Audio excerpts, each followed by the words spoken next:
At bago tayo magpatuloy sa video ko ngayon ay shoutout muna sa dalawa nating kababayan. Unahin ko to si Moises Ray Amistad. Kuya pa shoutout next video. Shoutout sa iyo kabayan. At pangalawa ay si Left 4 Dead Jomiro Pino. Kuya pa shoutout po. Ang tanong ko na din po kung ilang taon kayo nakapag-Korea. 38 years old ako nang naselect ng amo ko at 36 years old ako nang nag-aral ng Korean language. Ang video ko ngayon ay tungkol sa tirahan ko dito sa South Korea. Papakita ko sa inyo ngayon kung anong klaseng tirahan meron ako dito sa South Korea. Dalawa kaming Pinoy sa company ng boss ko at hindi naman talaga pare-pareho yung mga tirahan ng mga factory worker dito sa South Korea. Iba-iba sitwasyon, merong libre, merong hindi. Pero dito sa amin, libre yung tirahan namin dito na binigay sa amin ng amo namin. Luma na talaga tong at yung tirahan yung binigay na tirahan sa amin ng amo namin. Sinabihan niya naman kami na gusto naming lumipat, wala nang problema kung gusto namin lumipat ang tirahan, pero uupa kami sa labas, syempre hindi na libre yun. Ayun, kaya mas pinili namin na dito na lang tumira kasi nandito lang din naman yung company. Ilan lakad lang, nandiyan na yung trabaho, di ba? Una kong ipapakita sa inyo yung eto. CR sa labas. Maganda yung CR sa labas. Mga kabayan. Ayan. Maganda talaga dito. Pagdadating ng pag hindi na taglamig, dito ako minsan naliligo. Maganda ang dito. Bagong pagawa lang to ng amo ko. 2 CR dito. Ayan. Tapos yung lababo, ayan. Ayan, 2 ihian. Tapos, punta tayo dun sa kwarto. Tag-isa kami mga kabayan ng ng kwarto. Kasama kong Pinoy. Nandiyan yung canteen. Sa mga bagong napapadpad pa lang dito sa aking YouTube channel, para na rin makita ninyo kung anong klase yung tirahan namin dito. Siyempre sa labas ng canteen. Ayan, may tsura ng canteen namin. Daming refrigerator. Karamihan dyan, kimchi ang laman. Ito yung kuhanan ng tubig. Diyan kami kumukuha ng tubig.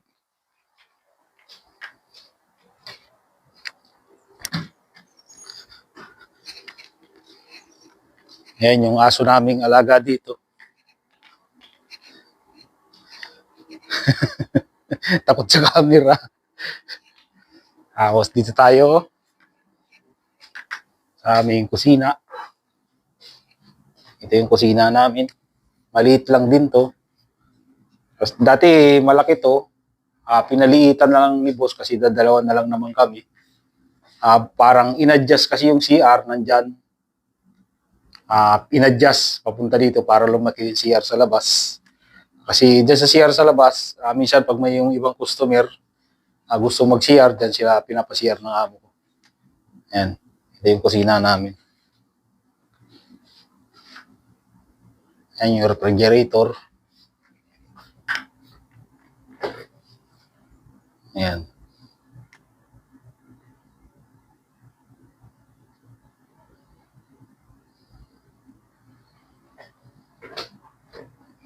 Freezer.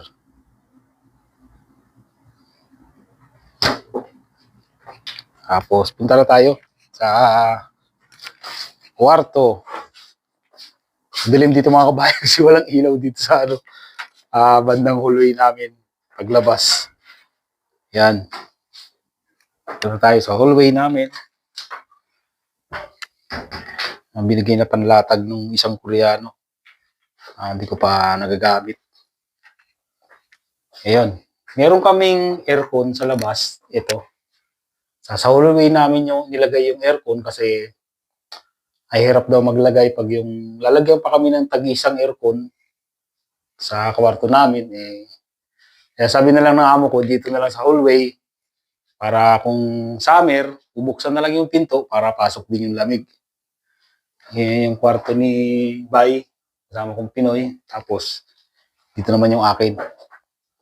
Pag summer, kaya binutasan ko to, kasi para pasok na lang, hindi ko na kailangan buksan yung pinto, para pasok na lang yung lamig dito. Nilagyan ko lang ng tape yan kasi alam nyo na, winter, para di makapasok ang lamig.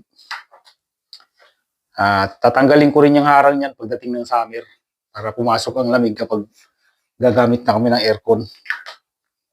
Ito tayo sa kwarto ko. Ito ang itsura ng kwarto ko, mga kabayan. Ano lang to, kumbaga halos mga tatlong di pa lang ang lawak nito. Ayan, yan yung bintana, mga kabayan. Tinakpan ko lang ng parang, yan na yung kumot na makapal na binigay ng amo ko. Nilagay ko lang dyan, tinakpan ko para hindi pumasok yung lamig. Ayan yung higaan ko.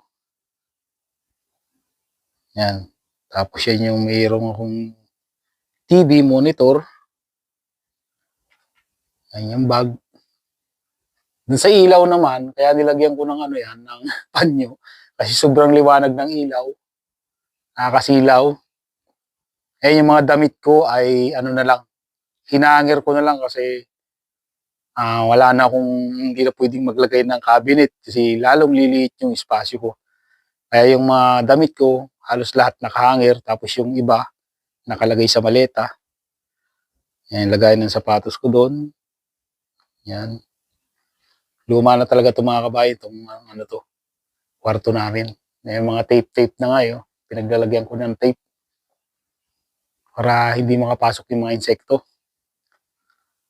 Yan, ligayan ko ng mga kung ano-ano. Tapos, makikita ninyo, dalawa na yung ganyan ko, yung blue jacket. Maiging dalawa yung jacket kasi kapag pangalawang contract, sincere worker, siyempre meron ka pang isa. Ito yung jacket ko nung first contract ko, nung 2017 ito. Ano lang siya, naka-print lang yung pangalan niya, APS Korea. Tapos yung sa sincere, maganda na ngayon mga kabayan kasi tahi na siya. Kahit anong laba, hindi na matatanggal yan. Nakatahi siya Ganda. Manipis lang to, manipis. Ito makapal. Yung lamesa ko, upuan, lamesa. Pag nag-BP ako, may BP monitoring din ako. Yan. Pag yung nag-BP kasi ako araw-araw, tuwing umaga, minomonitor ko yung blood pressure ko. Ayan. Dito lang umiikot. Pag yung walang pasok, yan. Dito lang lagi, minsan pupunta ng market. Ayun. Alam nyo na kahit ganito yung itsura ng kwarto, na maliit lang, ang importante lang talaga ay may privacy. Napakaganda nung mag-isa ka lang sa kwarto, hindi katulad nung may mga kasama ka sa kwarto. Malaki nga yung kwarto, tapos marami din naman kayo. Hindi ako sanay pagdating sa ganun. Importante lang talaga kahit maliit, may privacy. Ayun, magagawa mo yung gusto mo. Kung anong oras ka matutulog, manonood ka ng hindi katulad ng pag yung may kasama ka sa kwarto, kailangan mo pang mag-headset para hindi makadistorbo. Ayun. At kahit kahit ganito lang yung kwarto, ang importante, walang bayad. Mahirap kasing umupa sa labas. Malaki-laki rin ang babayaran. Kaya pinagtsatsagaan ko nitong ganitong klase ng kwarto.